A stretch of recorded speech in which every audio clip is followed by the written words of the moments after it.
আসসালামু আলাইকুম ওয়া রাহমাতুল্লাহি ওয়া বারাকাতুহু। প্রিয় দর্শক, পবিত্র মাহে রমাদানের এই বরকতময় সময়ে যে যেখান থেকে আমাদের সাথে যুক্ত হয়েছেন সকলকে আন্তরিক মোবারকবাদ, প্রীতি ও শুভেচ্ছা জানিয়ে শুরু করছি ইসলামী ইতিহাস, ঐতিহ্য ও স্থাপত্যের উপর নির্মিত ইসলামী কাফেলা অনুষ্ঠান। অনুষ্ঠানটির টাইটেল স্পন্সর হিসেবে রয়েছে SCRM Salam Steel, powered by Deshbandhu Group. সহযোগী sponsor First Security Islami Bank Limited. মুসলমানদের কিবলা পবিত্র কাবা ঘর। হজের মৌসুমে প্রতি বছর লাখ লাখ মুসলমান কাবা ঘর তোয়াফ করতে মক্কায় গমন করেন। পৃথিবীর কেন্দ্রস্থলে মক্কা নগরে অবস্থান হওয়ায় বাইতুল্লাহ বা কাবা ঘর মক্কাতে স্থাপন করা হয়। আল্লাহ তাআলার নির্দেশে ফেরেশতারা প্রথম দুনিয়ায় কাবা গৃহ নির্মাণ করে এখানে ইবাদত করেন।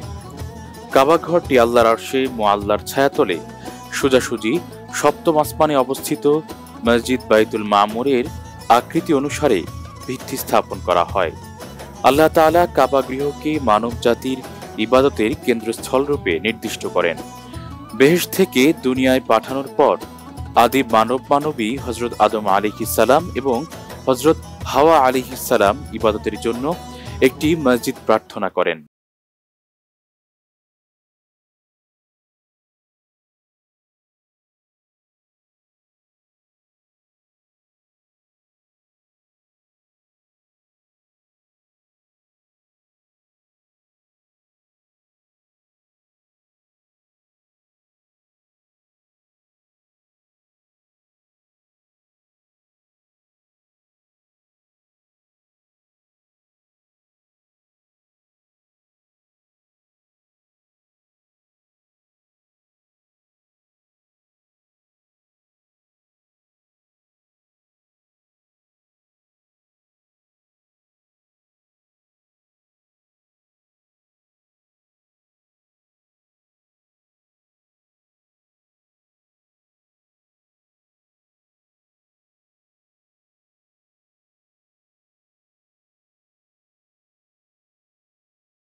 তাদের দোয়া কবুল করে কাবা গৃহকে ইবাদতের কেন্দ্র হিসাবে নির্ধারণ করে দেন।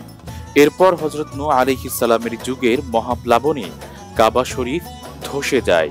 পরে আল্লাহর হুকুমে হযরত ইব্রাহিম আলাইহিস সালাম ও তার পুত্র হযরত ইসমাইল আলাইহিস সালামকে সঙ্গে নিয়ে কাবা গৃহের পুনর্নির্মাণ কাজ সম্পন্ন করেন। আল্লাহ তাআলার নির্দেশে আল্লাহর ঘর পবিত্র কাবা শরীফের নির্মাণ কাজ হযরত ইব্রাহিম আলাইহিস সালামের জীবনের অমর কীর্তি ও অন্যতম অবদান। বিভিন্ন সময়ে বিভিন্ন ব্যক্তি পবিত্র কাবা ঘর পুনর্নির্মাণের সৌভাগ্য অর্জন করলেও একমাত্র হযরত ইব্রাহিম আলাইহিস সালামের নির্মাণের কথা আল্লাহ তাআলা পবিত্র কুরআনে কারীমের অংশ বানিয়ে কিয়ামত পর্যন্ত মুসলিম উম্মার জন্য সংরক্ষিত করেছেন।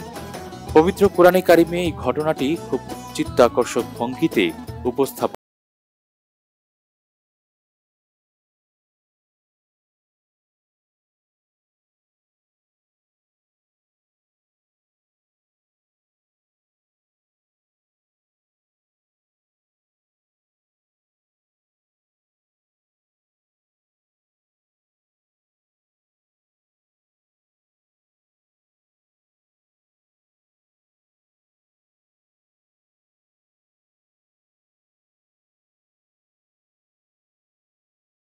কোনো সাধারণ ঘটনা নয়। পৃথিবীর ইতিহাসে এর চেয়ে মর্যাদাপূর্ণ বিষয় আর কিছুই হতে পারে না। কাবা নির্মাণের সময় হযরত ইব্রাহিম আলাইহিস সালাম যে দোয়া করেছিলেন সেগুলো যত্নের সঙ্গে উল্লেখ করা হয়েছে। বস্তুত দোয়াতে মানবজাতির জন্য শিক্ষা রয়েছে। মসজিদ নির্মাণ তো একটি নিদর্শন, তা মূল লক্ষ্য নয়।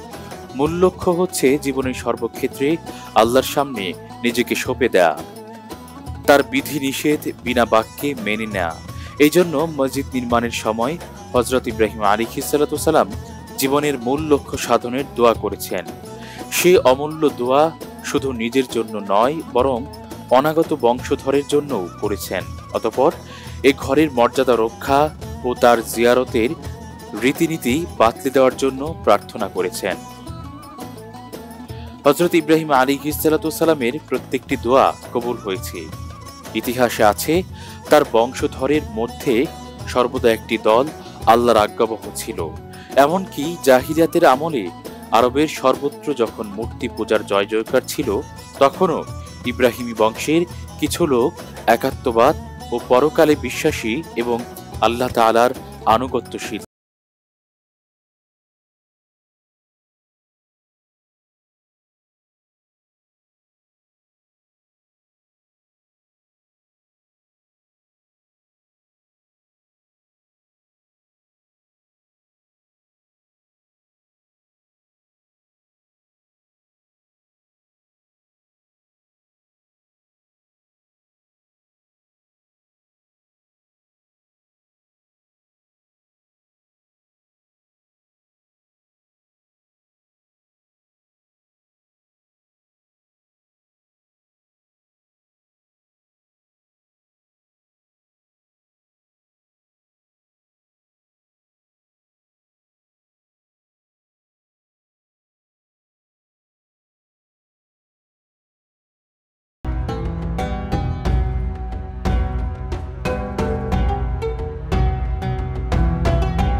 হযরত ইব্রাহিম আলাইহিস সালাতু সালাম কর্তৃক বাইতুল্লাহ নির্মিত হওয়ার পর থেকে সব যুগেই তার জিয়ারতও অব্যাহত ছিল।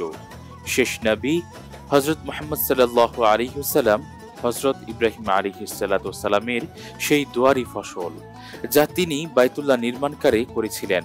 এ প্রসঙ্গে হাদিসে ইরশাদ হয়েছে, হযরত রাসূল সাল্লাল্লাহু আলাইহি ওয়াসাল্লাম বলেছেন, আমি আমার বাবা ইব্রাহিম আলাইহিস সালাতু সালামের দোয়া এবং আমার ভাই ঈসা আলাইহিস সালাতু সালামের দোয়ার সুসংবাদ।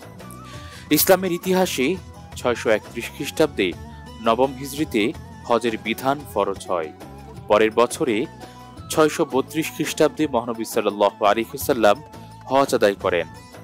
তিনি যেখানে, যে সময়, যে তারিখে, যে নিয়মে যেসব আহকাম আরকান পালন করেন, প্রতি বছর 8 থেকে 13 জিলহজ মক্কা মুকাররমা এবং এর আশেপাশে এলাকা জুড়ে নির্দিষ্ট নিয়মে সেভাবেই পবিত্র হজ পালিত হয়ে আসছে।